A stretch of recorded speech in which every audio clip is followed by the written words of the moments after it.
हाँ सर, अब बराबर आ गया। हाँ, तो एक्चुअली क्या, मैं थोड़ा साइड में था।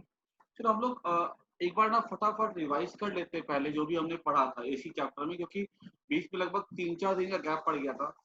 सबसे पहले मैं तुमको बताता हूँ, मैं फटाफट बताऊंगा। हमने स्टार्ट किया था एसी जनरेटर से। एसी जनरेटर डिवाइस होती है जो कि कन्वर्ट करती है मैकेनिकल एनर्जी को इलेक्ट्रिकल एनर्जी में। वो जो ईएमएफ क्रिएट करता था उसका फॉर्मूला था E equals to E naught sine omega T, या था I equals to I naught sine omega T current के लिए। फिर हमने बात की थी ये जो करंट होती है ये ऑल्टरनेटिंग होती है। ऑल्टरनेटिंग करंट मतलब जिसकी डायरेक्शन लगातार चेंज होती रहती है, ठीक है। उसके बाद हमने आगे सीखा था कि जो एसी करंट जब बनती है तो उस पर जो पूरी तार जो होती है उस पर जो इलेक्ट्रॉन्स होते हैं वो एसएचएम करते हैं, ऑसिलेट करते हैं। और इनमें जो इक्वेशन होता है वही इक्वेशन होता है जो एसएचएम का इक्वेशन था, y equals to sin omega T, और यहाँ पे था E equals to E naught sin omega T, ठीक है।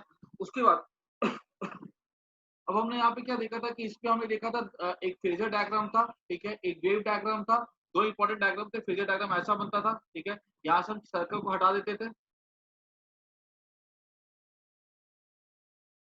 ठीक है, ये ई नॉट था, ठीक है, और यहाँ से हम इस सर्कल को हटा देते थे और ये हमारा डायग्राम ऐसा बनता था।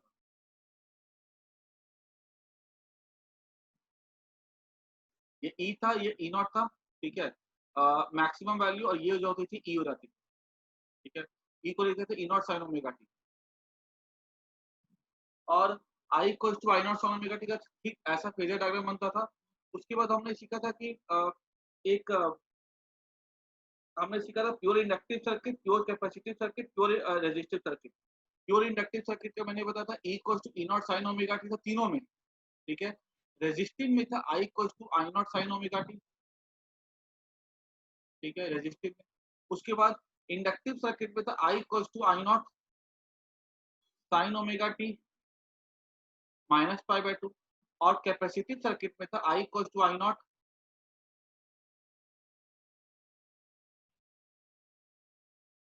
ठीक है, omega T plus pi by 2, ठीक है। ये तीनों हमको हमने पढ़ के रखा था। E equals to E naught sine omega t, I, ठीक है, minus pi by 2 plus pi by 2। इसमें हम देखते थे जो करंट था वो वोल्टेज के पीछे था, ठीक है, और इसमें हमने क्या देखा था जो करंट था वो वोल्टेज के आगे था, ठीक है। ये हमने सीख लिया था। फिर हमने सीखा था नेक्स्ट टॉपिक हमारा था एलसीआर सीरीज सर्किट, ठीक है। एलसीआर सीरीज सर्किट में हमने क्या देखा था, जो कि हमारा टॉपिक चल रहा था,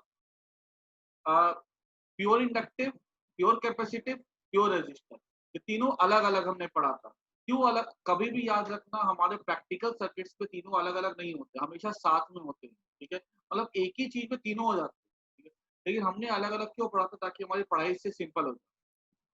लेकिन होते कैसे, तीनों साथ में होते हैं। तो इसलिए हम क्या पढ़े, तुम्हारी टेक्स्ट बुक में अगर तुम देखोगे ना तो वहाँ पे एल आर सर्किट दिया गया, आरसी सर्किट दिया गया, ये अलग अलग दिया गया, ठीक है, एल आर आर सी। हम क्या करते हैं, तीनों को एक साथ पढ़ लेंगे और हमको समझ में भी आ जाएगा तीनों एक साथ, ठीक है। और जो नहीं होगा उस पे से उसको हटा देंगे वहां से, ठीक है। जैसे एग्जांपल ले लो, देखो एल सी आर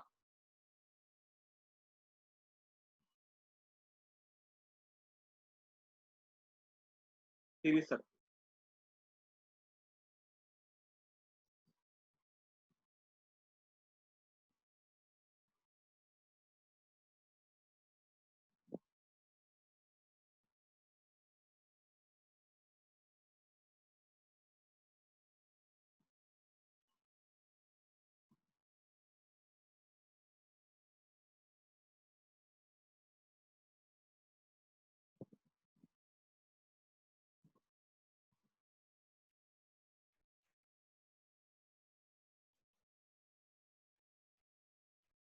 ये हो गया E equal to E not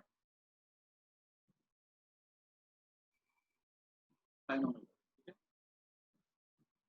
यहाँ मैंने तुम लोग को बताया था कि ऐसे इसका फेजर डायग्राम था ना, ये हम ड्रॉ करते थे वी, ये हम ड्रॉ करते थे बी एल, और यहाँ पे हम ड्रॉ करते थे बी सी, ठीक है। मैंने बोला था कि तीनों सीरीज में होगा तो तीनों तीनों में करंट कैसी फ्लो करेगी, एक ही डायरेक्शन में फ्लो करेगी, तीनों में करंट ऐसी गई, ठीक है। अच्छा, लेकिन इसमें क्या होता था, वोल्टेज आगे होता था इंडक्टर में, ठीक है, और कैपेसिटर में वोल्टेज कैसा होता है, पीछे होता है,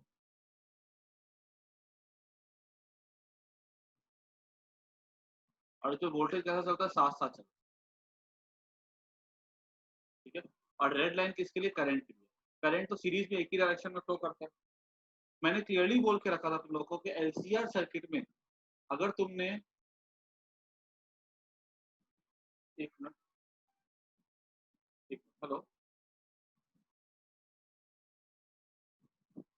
इसमें क्या देख, हाँ हेलो बोलिए, इस पे कौन सी क्लास के लिए,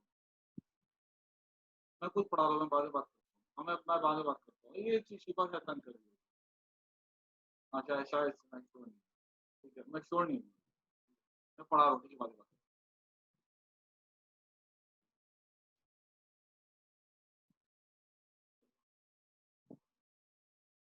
हाँ देखो, ये वी एल, ये वी सी, ये वी आर, ठीक है। तो मैंने क्या बताया तुम लोग को अभी कि वी एल कैसा था, करंट के आगे होता है इंडक्टर में, देखो आगे दिखा दिया, आई लैक्स ई, करंट पीछे होता है वोल्टेज, दिखा दिया मैंने यहाँ पे। करंट वोल्टेज के आगे होता है, दिखा दिया मैंने यहाँ पे। करंट वोल्टेज के साथ साथ चलता है, दिखा दिया मैंने यहाँ पे। मैंने तुम लोगों को क्लियरली बोल के रखा था कि अगर यहाँ पे वीएल अगर मान लो 10 है, ये भी 10 है, ये भी 10 है, तो ऐसा नहीं होता कि तीनों का सम हमने 30 करके बोल दिया तो ये हमारा इसके अक्रॉस हमको वोल्टेज, याद रखना चाहिए। इसके अक्रॉस जो वोल्टेज हमको मिलेगा ना, ठीक है, वो हमें अलग मिलेगा। और उसको निकालने के लिए हम कौन सा तरीका यूज करते हैं, वेक्टर का तरीका यूज करते हैं। कैसे देखते हैं?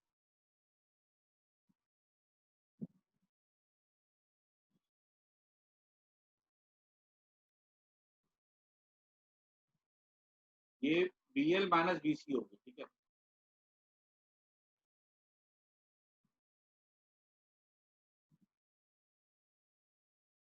B L minus V C, ये वाला पार्ट, ठीक है।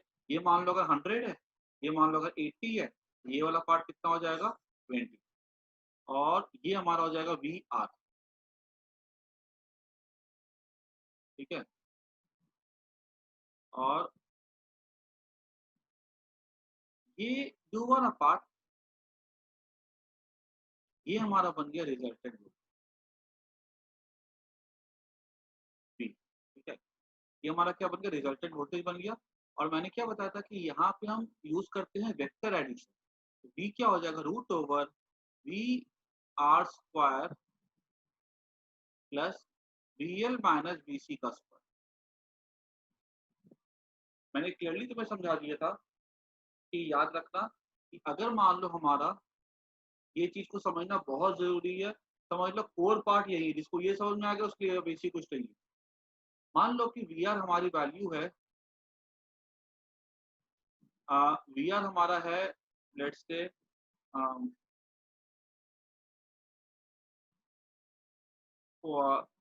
ये हमारे ले लेते हैं हम लोग, 13 ले लेते हैं, ठीक है। वी आर 13 ओम है, 13 वोल्ट। फिर वी एल हमारा है 3 ओम, बी सी हमारा है मान लो 7 ओम, इसको मान 3 ओम है, ठीक है। ये मान लो हमारा एक बात ये है 8 ओम, ठीक है। अब इसके अक्रॉस कितना वोल्टेज हमने नापा, हमने एक वोल्टमीटर लिया। और याद रखना इस चीज को कि जो हमारा जो नॉर्मल जो हम डीसी के लिए यूज करते हैं ना वोल्टमीटर, वो हमारे एसी में काम नहीं करेगा, ठीक है। कि एसी में करंट बहुत ज्यादा फ्लक्चुएट करती है, इलेक्ट्रॉन ऑसिलेट करते हैं, इसलिए उसको नापने के लिए हम अलग वोल्टमीटर और एमीटर बना करके रखते हैं, ठीक है। उसके लिए वो वाले नॉर्मल वोल्टमीटर काम नहीं करते। अब यहाँ पे हम क्या देख सकते हैं कि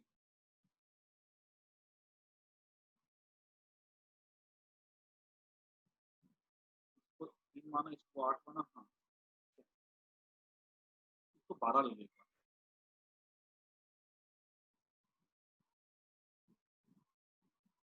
तो भैया को 12 ले।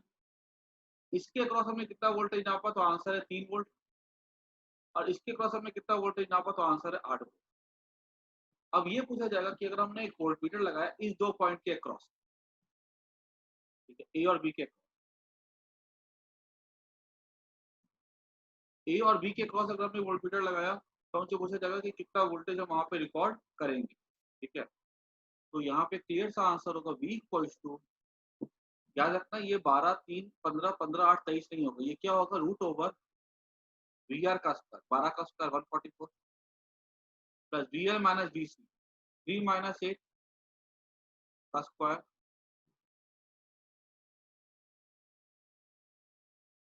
प्लस 25 3 का 3 माइनस 8 5 5 का 25, ये हो जाएगा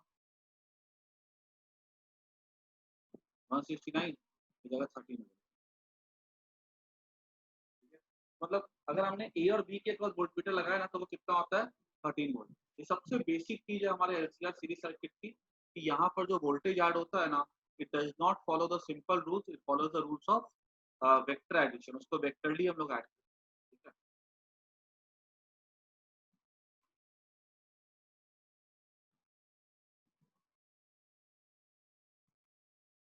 अब बात करते हैं हम लोग, वोल्टेज हमने देख लिया। ठीक है, अगर हमने वोल्टेज देखा है तो हम लोग थोड़ा सा देखते हैं रेजिस्टेंस के बारे में। ठीक है, तो देखो ये सबको समझ में अच्छे से आना चाहिए, कोई दिक्कत हो तो पूछते हैं इसमें। अब हम बात करते हैं आगे कि इसमें रेजिस्टेंस कैसे ऐड करेंगे। भाई वोल्टेज को जब ट्रीट किया हमने लाइक वेक्टर, तो रेजिस्टेंस क्या होता है, R equal to V upon I होता है। वो भी कैसा ट्रीट होगा, वो भी तो वेक्टर के साथ ट्रीट होगा।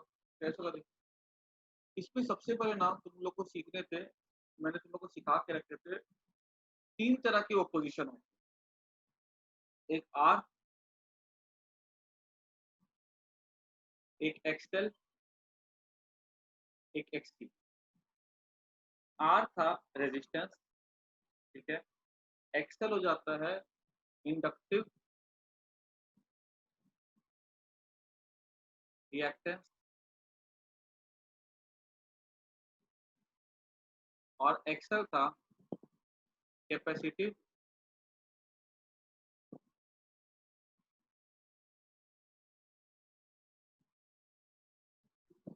रिएक्टेंस। ठीक है, और आर क्या था,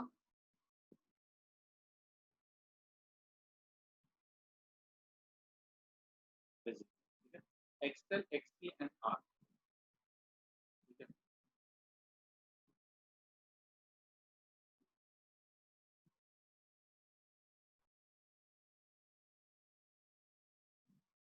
अब ये आर कहाँ से मिलता है हमको, ये आर आता है, ये हो जाएगा वी आर अपॉन आई। देखो तो एक्सएल क्या हो गया, एक्सएल हो गया इंडक्टिव रिएक्टेंस। ठीक है, इसकी वैल्यू किसके इक्वल थी, ओमेगा एल के इक्वल थी, याद है हमने सीखा था। और इसकी वैल्यू किसके इक्वल थी, 1/ओमेगा सी के इक्वल थी। ये वैल्यूज तुमको फॉर्मूला बिल्कुल परफेक्टली याद होने चाहिए। एक्सएल हमारा क्या हो जाएगा, वी एल अपॉन आई, और एक्सटी हमारा क्या हो जाएगा, we C upon I.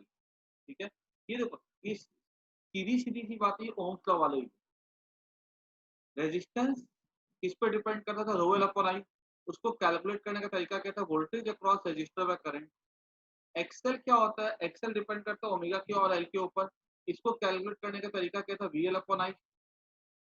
X C किस पर डिपेंड करता था, depend on omega and C. इसका कैलकुलेशन का फॉर्मूला क्या था, वीसी अपॉन आई। ठीक है, ये सिंपल सिंपल ओम्स लॉ वाले फॉर्मूले और कुछ भी नहीं। अब जरा सा तुम देखो, ये जो मैं पढ़ा रहा हूँ ना, ये प्रॉपर इसी क्लास का। ठीक है, इसके ऊपर थोड़ा रिविजन था।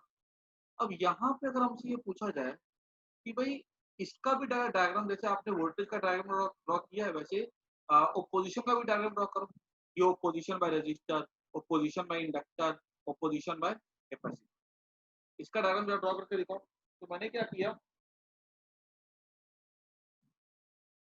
तो मैंने ऐसे ड्रॉ किया,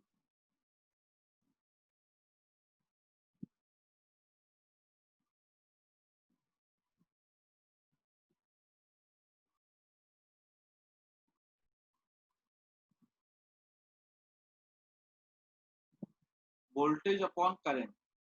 ठीक है, इसको डिवाइड कर दिया आई से, इसको डिवाइड कर दिया आई से, इसको डिवाइड कर दिया आई से। मान लो हमको बिल्कुल प्रोपोर्शनल में ड्रॉ करना है। देखो प्रोपोर्शन में कैसे रहेगा, ये ऐसे जाएगा ना। मान लो कि ये हमारा है, ये हमने ड्रॉ कर दिया एक्स, ये हमने ड्रॉ कर दिया एक्स थी, और ये हमने ड्रॉ कर दिया आई। ठीक है,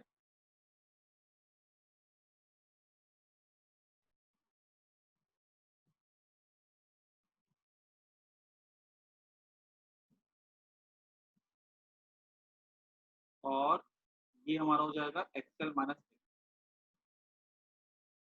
याद रखना इस चीज को, बिल्कुल प्रोपोर्शनल होना चाहिए। अगर मान लो तुमने ये ड्रॉ किया है, अगर लेट्स से 10 का, ठीक है, ये ड्रॉ किया तुमने, अगर ये तुमने ड्रॉ किया 80 का, ये ड्रॉ किया तुमने 100 का, 80 का, और ये ड्रॉ तुमने किया 50 का। ठीक है, तो अब मुझे यहाँ पर जो ड्रॉ करना होगा ना, बिल्कुल रेशियो में करना चाहिए।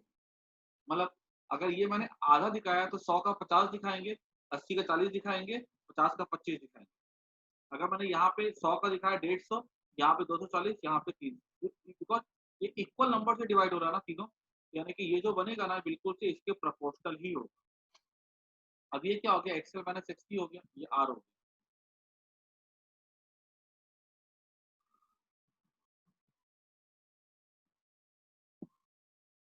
ठीक है,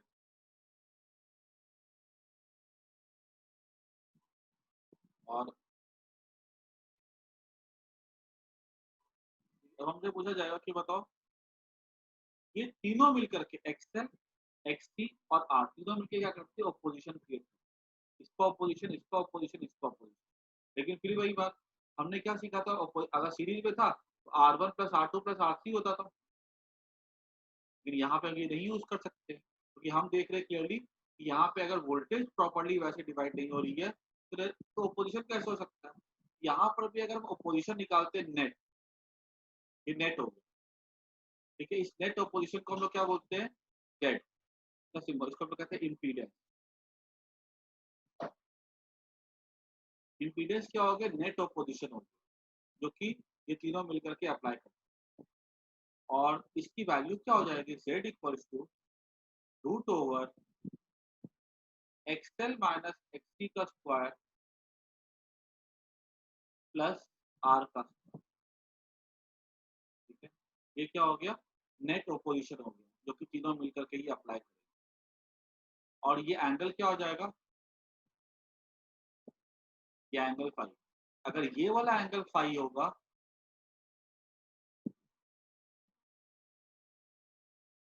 ये वाला एंगल भी क्या होगा, फाई। क्यों, बिकॉज दोनों ट्रायंगल तो सिमिलर होंगे, है ना। इसको मैंने बोला कि प्रोपोर्शनल साइड से अगर ये इसके, तो ऑब्वियस सी बात है, real X L, V C X C, R V R, ये सब प्रोपोर्शनल है, तो ऑब्वियस सी बात है ये भी क्या हो जाएगा, ये प्रोपोर्शनल हो जाएगा। तो ऑब्वियस सी बात है, अगर ये एंगल फाइव बनेगा तो ये एंगल भी क्या बनेगा, फाइव बनेगा।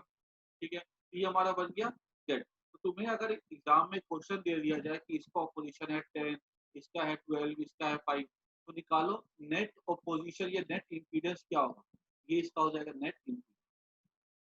ठीक है, याद रखना, हम एसी सर्किट में सीधे एक्सएल एक्सटी प्लस आर नहीं करते। ठीक है, उसका ये तरीका होता है, हमको इसी तरीके से वही फॉलो करना होता है। और हमने ये तरीके से देखा, तो हमने देखा कि हमारा जो रिजल्ट आता है वो बिल्कुल से एक्सपेरिमेंट के साथ मैच भी करता है। ठीक है, अच्छा मैं यहाँ पे लिख भी देता हूँ थोड़ी थोड़ी बातें, क्या क्या लिखूंगा देखो।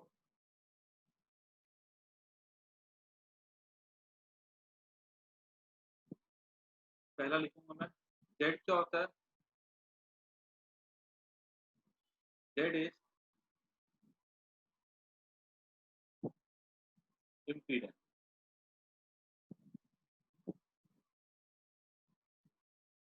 ठीक है, it is the resultant opposite, सबका नेट इफेक्ट क्या कहलाता है, जेड।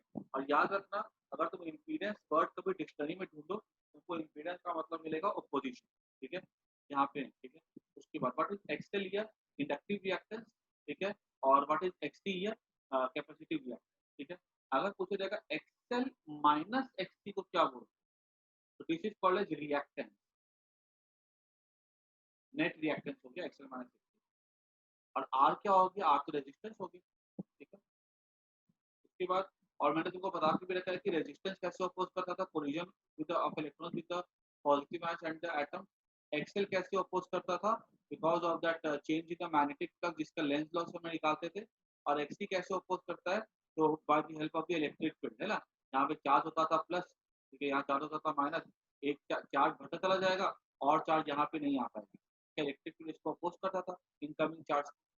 तो वो, और ये किससे करता था अपोज से, ये करता था इलेक्ट्रिक फील्ड से, और एक्सेल करता था मैग्नेटिक फील्ड की वजह से, और ये करता था कोलिजन की वजह से। अच्छा, उसके बाद ऐसा पूछा जाएगा कि जेड इम्पीडेंस होता है तो उसका यूनिट क्या होता है, यूनिट ऑफ जेड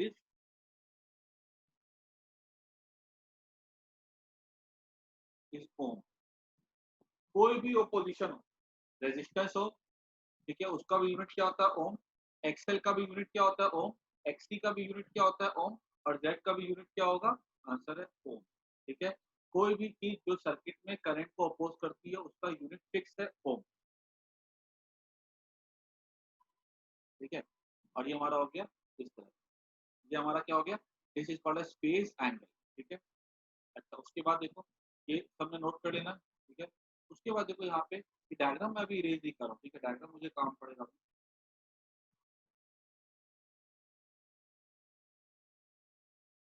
अब अगर हमसे ऐसा पूछा जाए कि बताओ यहाँ पर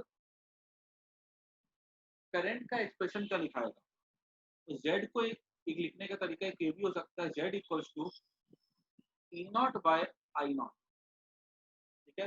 जेड हो जाता है EMF, maximum EMF by maximum current, ये भी किसको डिफाइन करने का तरीका हो गया, जेड। हो सकता है तुमको मैक्सिमम वोल्टेज दे दे, तुमको बोला जाएगा मैक्सिमम करंट निकालो, और तुमको ये सब डेटा दे दिया, फिर तुम क्या करोगे, पहले इसकी हेल्प से जेड की वैल्यू निकालोगे, ठीक है। जेड की वैल्यू को निकालने के बाद यहाँ पुट कर देंगे, ठीक है, और उससे हमें क्या मिल जाएगा, करंट मिल जाएगा, ठीक है।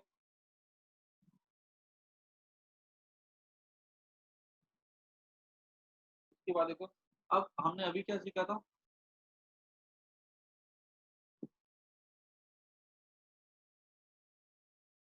नेक्स्ट देखो, अगर हमने देखा था कि प्योर इंडक्टिव सर्किट में, याद करो जो हमने सीखा था, I equal to I naught sine omega T minus pi by two, pure inductive, ना। क्योंकि उसमें हम देखे थे कि जो वोल्टेज जो थी ना वो आगे थी, ठीक है, और करंट जो है वो पीछे होता है, तो हम बोलते थे 90 डिग्री का फेज डिफरेंस होता है, तो माइनस पाई बाय। अगर तुम ये वाला सर्किट देखो ना ध्यान से, तो इसमें वोल्टेज करंट से, करंट तो इधर जाएगी ना, करंट किसके अलग होती है, रेजिस्टेंस के अलग होती है करंट। इसमें अगर ध्यान से देखो तो वोल्टेज जो होगा रिजल्टेंट, वो करंट से 5 फेज आगे है। यहाँ पे 90 फेज आगे था, तो हम लिखते थे, मतलब करंट 90 पीछे था वोल्टेज से, तो हम लिखते थे माइनस पाई बाय, करंट 90 पीछे था प्योर इंडक्टिव। अगर ये वाला सर्किट देखते कॉम्बिनेशन वाला, तो करंट कितना पीछे नेट वोल्टेज से, तो आंसर है 5। तो यहाँ पे क्या लिख सकते हैं, I equals to I naught sine omega t, pi by two के बदले में क्या पुट करेंगे, 5, ठीक है। तो मैं सबको बात, ये कैसे लिखा है, ये सबको दिमाग में रखना है, ठीक है, क्योंकि तुम्हारे एग्जाम में क्या होगा, ऐसा लिखा हुआ एक्सप्रेशन आएगा, ठीक है, सीधे ऐसा लिखा हुआ रहेगा वहाँ पे कि I equals to 10 sine 100 pi t minus pi by 4, ऐसा लिखा होगा। तुमसे पूछा जाएगा कि बताओ यहाँ मैक्सिमम करंट क्या है, 10 होगा। तुमसे पूछा जाएगा बताओ ओमेगा क्या होगा, 100 पाई। तुमसे पूछा जाएगा कि बताओ ये वाले सर्किट में जो वोल्टेज है और करंट में कितना फेज होता है, वो लिख कर क्या होगा, पाई बाय, सिंपल, ठीक है। तो ये चीज, और ये चीज समझना कोई दिक्कत वाली बात नहीं है कि तुमको ये वाली चीज पता है। एक चीज अब और देखो, अगर यहाँ पे लिख देता वो लोग, यहाँ ये वाले सर्किट में अगर ध्यान से देखो, तो या ये वाले में देखो, ये इसका बिल्कुल एग्जैक्ट कॉपी पेस्ट है, ठीक है, खाली बस सिमेट्री है, ठीक है, तो हमने बना दिया इसको। और यहाँ से तुमको अगर जो पाई मिलेगा वही पाई तुमको यहाँ से भी मिलेगा एंगल नापोगे, ठीक है। दोनों अगर एक एलसीआर सर्किट है, उसके अगर मुझे फेज निकालना है तो हम या तो वोल्टेज ड्रॉ करके निकाल सकते हैं, नहीं तो हम वहाँ पे क्या कहते हैं एक्सएल एक्ससी और आर लेकर के बना सकते हैं, ठीक है। उसके बाद देखो इस सिचुएशन में वीएल बड़ा है वीसी से, वीएल वीसी से बड़ा है, तो ये ऊपर बन रहा है। अब सोचो अगर ऊपर नहीं 100 होता, अगर नीचे 100 होता, ऊपर 80 होता, तो डायग्राम कैसा बनता? डायग्राम कुछ ऐसा बनता।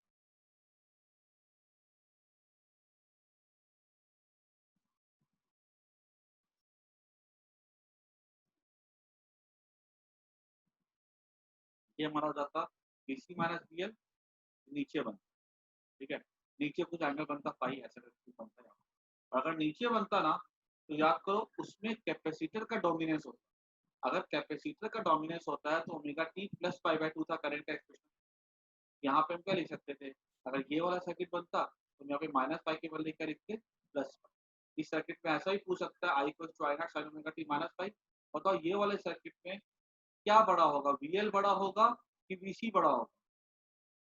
सीधी सी बात है, लेकर के आते हैं माइनस दिख रहा है मतलब वीएल बड़ा होगा। अगर यहाँ प्लस होता तो उसका क्या बड़ा होगा? लिख के आते वीसी बड़ा होगा। अगर वीएल बड़ा होगा मतलब एक्सएल बड़ा होगा। अगर वीसी बड़ा होगा मतलब एक्सटी बड़ा होगा, क्योंकि ये तो बिल्कुल प्रोपोर्शनल में डिवाइड हो जाता है। समझ में आ गई बात सबको इतनी?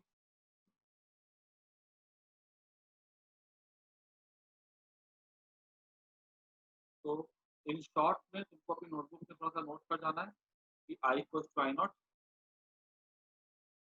Sign omega T minus pi for inductor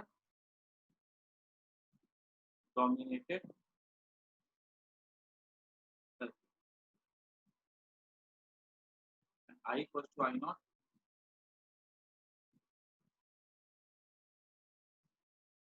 for capacitor dominated.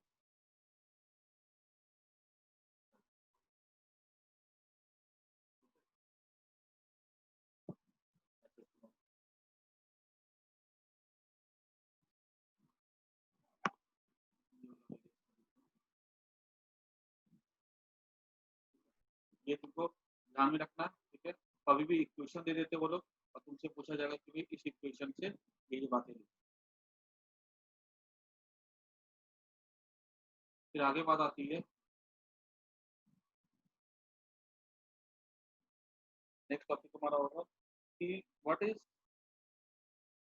How we calculate pi. तो पाई का फॉर्मूला हो जाता है tan pi equals to VL minus BC by VR. Omega ले सकता हूँ tan pi equals to XL minus XT by are.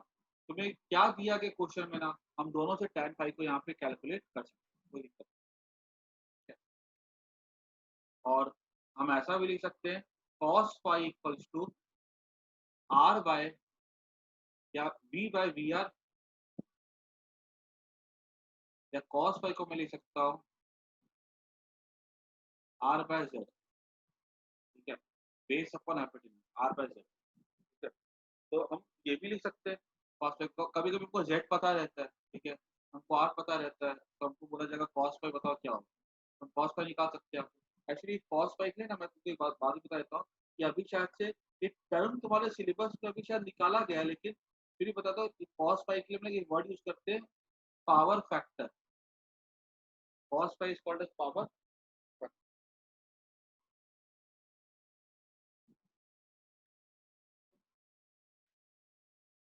अब ये समझ में आ गया। अब पूछा जाएगा कि भाई जेड का क्या इंपॉर्टेंस है, जेड ऑपोजिशन होता है और हमारे सर्किट में जेड का क्या इंपॉर्टेंस है। तो हम ऐसा बोलेंगे कि जो जेड होता है वो नेट ऑपोजिशन होता है। नेट ऑपोजिशन होता है ना, तो हम क्या बोल सकते हैं कि जो जेड होता है, Z decides the current in the circuit.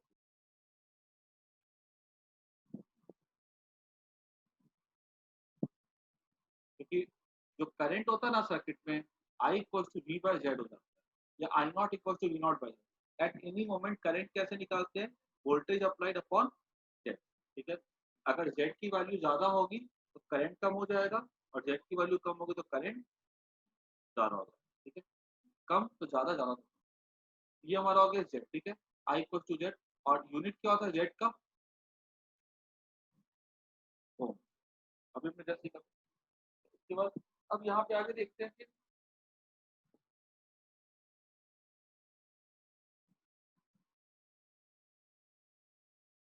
अब ये z की वैल्यू जो होती है ना, वो कम कब कैसे कर सकते हैं हम, देखो हम चाहते हैं हमारे पास एक ऐसा सर्किट हो जिसमें z की वैल्यू कैसी हो, कम। तो अगर z की वैल्यू अगर हमें कम करनी है, अभी क्लास खत्म हो जाएगी तो फिर से ज्वाइन कर लेना। ठीक है, तो z कैसे कम कर सकते हैं हम, देखो ये हमारा z का फॉर्मूला हो गया। अभी हम यहाँ पे क्या करते हैं, तो यहाँ से इरेज कर देते हैं।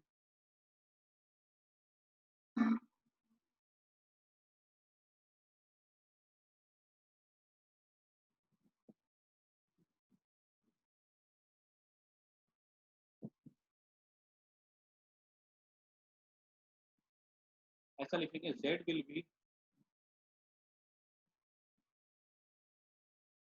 Minimum when xl minus xc equal to 0। याद रखना, अगर आपको सबसे कम z चाहिए तो r को तो जीरो कर नहीं सकते, ये तो कुछ होगा, ये कैपेसिटर इंडक्टर सब लगा हुआ।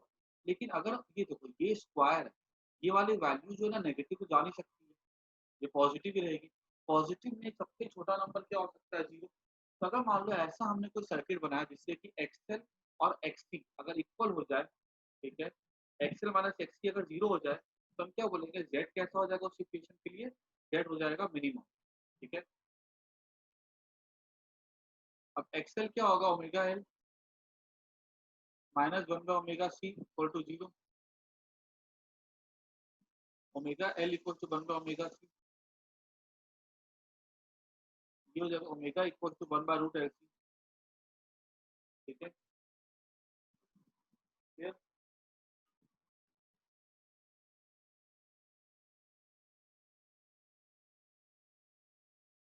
तो अगर ये omega equal to one by root L C अगर है, तो हम क्या बोलेंगे कि मान लो कि ये जेड की वैल्यू मिनिमम तब होगी जब ओमेगा की वैल्यू, जैसे यहाँ पे जैसे मान लो कि जब ओमेगा की value one by root L C होगी तो जेड मिनिमम होगा। मतलब कि ओमेगा मतलब क्या होगा, टू पाई एफ हो गया one by root L C, F क्या हो गया one by two pi root L C. इसका मतलब समझना क्या, हमने यहाँ पे एक जनरेटर लगाया, ठीक है, एसी जनरेटर, जिसका कॉइल घूमता है 50 बार घूमता है 1 सेकेंड। ठीक है, तो इसकी फ्रीक्वेंसी होगी कि अप्लाइड फ्रीक्वेंसी होगी। हमने क्या किया, इससे हमने क्या किया, 50 बार घूमता है, इससे हमने देखा कि हमारा टू पाई एफ कितना आएगा, हमारा टू पाई एफ आ जाएगा लगभग 100 पाई हो जाएगा। 100 पाई मतलब 314 पाई, 314 क्या कहते हैं हर्ट्स या रेडियन। अब हमने क्या किया, हमने यहाँ पे एल लिया, हमने यहाँ पे सी लगाया, हमने यहाँ पे आर लगाया। एल और सी की वैल्यू हमने ऐसी चूज की, क्योंकि देखो एल कैसा बनाना है, कितने टर्न्स बनाएंगे वो सब पे डिसाइड होता है। कैपेसिटेंस हम बना सकते हैं, कितना एरिया रखना है, कितना डिस्टेंस रखना है। हमने एक ऐसा कैपेसिटर बनाया जिसके लिए one by root L C की वैल्यू किसके इक्वल आती है, 314 के इक्वल आती है। One by root L C की वैल्यू किसके इक्वल आती है, 314। उस सिचुएशन में हमारा जो सर्किट बनेगा ना वो बेस्ट होगा। बेस्ट होगा मतलब कि उस सिचुएशन में जो हमारा सर्किट होगा ना, ठीक है, उसका जो इम्पीडेंस होगा ना वो कैसा होगा, सबसे कम होगा। ठीक है, और हम अपने सर्किट में मैक्सिमम करंट को बना सकते हैं। आई बात समझ में, मतलब याद रखना कि जैसे कि सिंपल सी बात बताऊं मैं, याद रखना कि देखो हमारे पूरे इंडिया में अगर वोल्टेज फिक्स करके रखा गया 50 हर्ट्ज, ठीक है, तो पता वो 50 हर्ट्ज उसको फिक्स करने के पीछे कारण है, अभी जितनी भी कंपनी इंडिया में जो सामान बनाएगी ना, इलेक्ट्रिकल इंस्ट्रूमेंट बनाएगी इंडिया के लिए, वो पता ध्यान रखती इस बात का कि अच्छा हमारे पास 50 हर्ट्ज अगर आ रहा है, तो वो क्या करेगी, जो उस पर एल और सी बनाएंगे, वो ऐसा एल और सी बनाते हैं कि वो एल और सी की जो one by root L C की जो वैल्यू है ना, ठीक है, वो कितनी है, वो अच्छा 350 हर्ट्ज है तो ओमेगा होना चाहिए। ओमेगा मतलब कितना हो गया 2 पाई एफ हो गया। 2 पाई एफ मतलब कितना हो गया 100 इंटू 314 हो गया। ठीक है। अगर वो इतना देखो एक काम करो ना, मैं डिस्कनेक्ट कर रहा हूँ, फिर से ज्वाइन कर लो ना। ठीक है, फिर से ज्वाइन कर लो, पूरा फिर से समझा दूंगा।